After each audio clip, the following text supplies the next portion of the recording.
आप चढ़ जाइए मैडम, आप चढ़ जाइए सर सामने।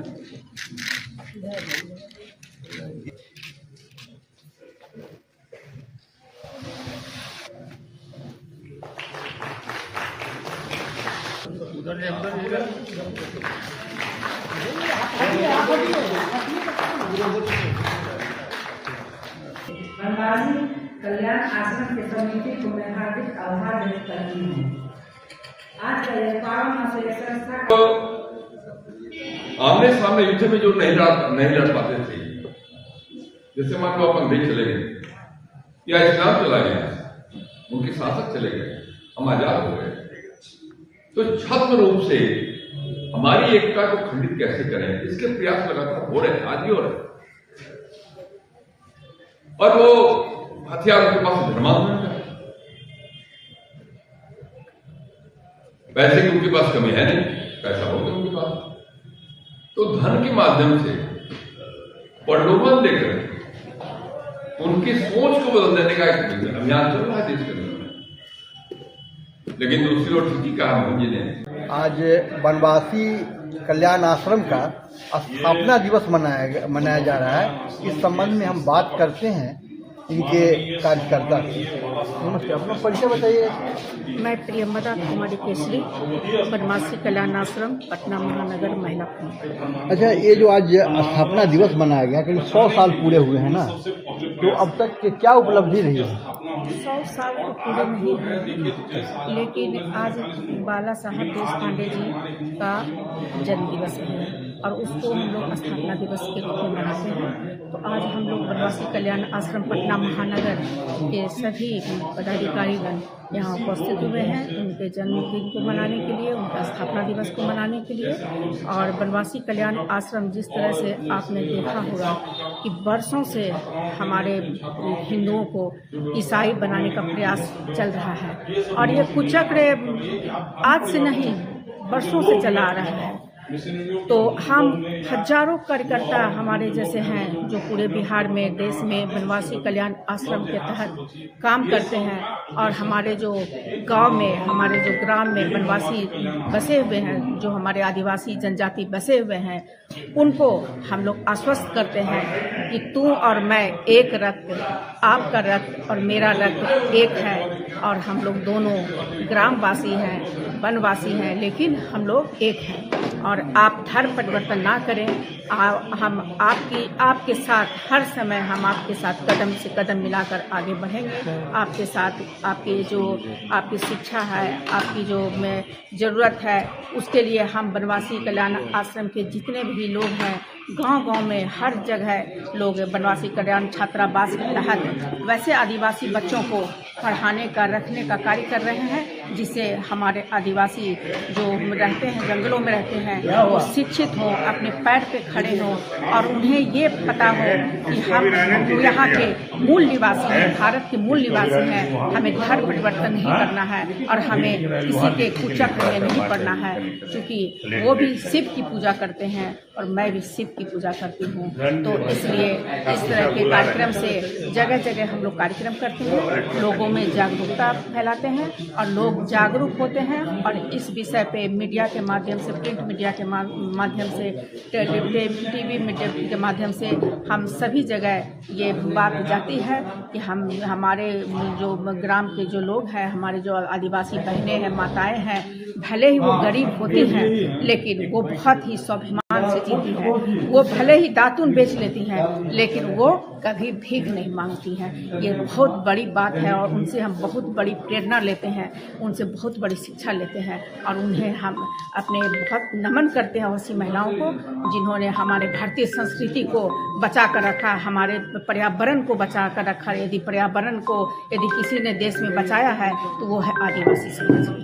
ये जो अभी समस्या आदिवासी समाज के लिए ये बड़ी जो आ रही है, ये वन, पर्वत और खनन। कुमार सिन्हा, क्या राष्ट्रीय स्वयंसेवक संघ दक्षिण बिहार प्रांत का प्रांत संचालक का दायित्व।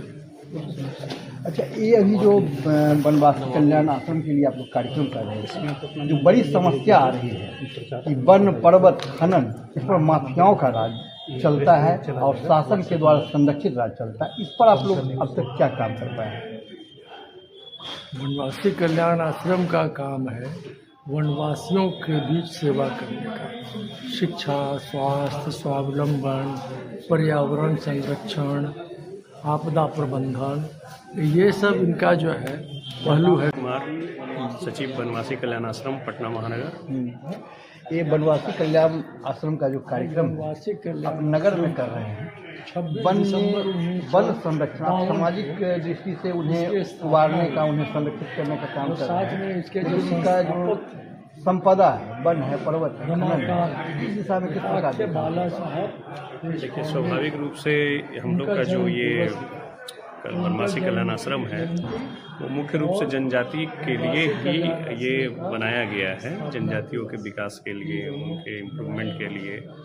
और आप जैसे बता रहे हैं कि शहर में ये हुआ है कार्यक्रम, तो शहर में भी बहुत सारे जनजाति हैं, उनको जोड़ने का काम हम लोग का है। और हम लोग का काम सुदूर एरिया में भी चल रहा है।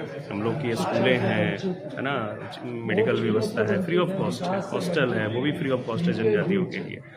सुदूर क्षेत्रों में जो पहाड़ वहाड़ जंगल उंगल की जो बात कर रहे हैं, तो हम लोग को पेड़ पौधे लगाने के लिए अवसर हुए ही हैं, पेड़ पौधे लगाते हैं। लेकिन अभी हाल फिलहाल में जो खबरें चल रही हैं कि पहाड़ खनन हो रहा है, पेड़ पौधे काटे जा रहे हैं, तो सरकार को इस स्तर पे काम करना चाहिए। हम लोग की भी टीम इसमें लगी हुई है कि वो उनको किसी तरह से उनको रोके, है ना, ताकि पेड़ पौधे संरक्षित हो सके, पहाड़ संरक्षित हो सके और हमारा जो एनवायरनमेंट है वो फिर प्रफुल्लित हो सके।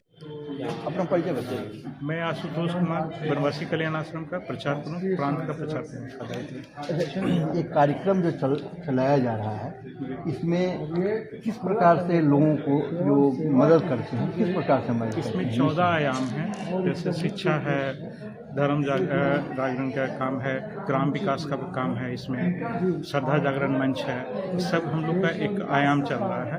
और इससे लगभग अपना 13 जिले में बिहार में अपना ये कार्यक्रम चलता है। जैसे 450 अभी पूरे बिहार में एकल विद्यालय है और उस माध्यम से लोगों को, बच्चों को शिक्षा, प्राइमरी शिक्षा दी जाती है एकल विद्यालय में, लोगों को जोड़ा जाता है। जैसे शहर में हम लोग ये कार्यक्रम करते हैं तो नगरवासियों को भी ये ज्ञात हो कि वनवासी और नगरवासी दोनों एक हैं। जैसे कि आप हमारे लोगों में भी देखें कि एक रक्त तू मैं एक रक्त देख रहे हैं, तो हम और वो अलग नहीं हैं, हम लोग सब एक हैं और भारतवासी हैं।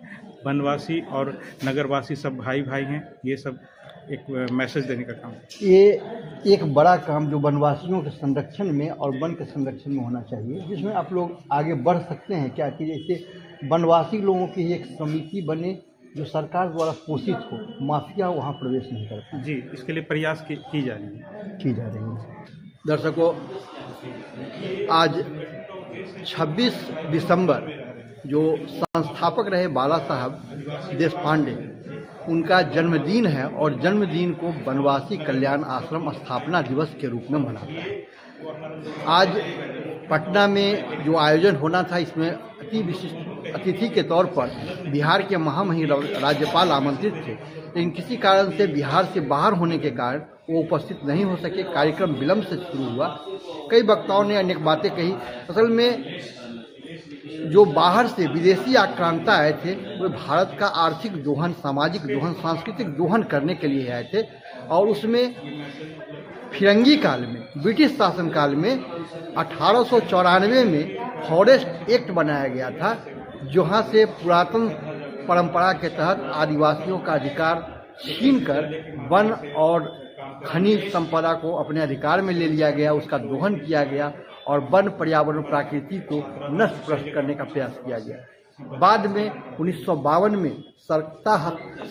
सत्ता हस्तांतरण के बाद सरकार के द्वारा 1952 में और 1988 में भारतीय वन नीति लाई गई, जिसके तहत भी संरक्षण तो दिया गया वनों को कि वन नहीं कटेंगे, वन कटने के पहले 10 पौधे लगाए जाएंगे। ये सब नियम ढाक के 3 पात्र है और खनन माफिया, वन माफिया का प्रवेश वन में होता रहा और वन उजड़ते रहे। लेकिन वनवासी कल्याण आश्रम के द्वारा लगातार प्रयास किए जाने के बाद धर्मांतरण और सामाजिक प्राकृतिक दोहन बंद हुआ है और इसका परिणाम ये है कि अब पहले के बनिस्बत वन संरक्षण और वनवासियों को नई दिशा मिल रही है। आनंद अमन, पटना।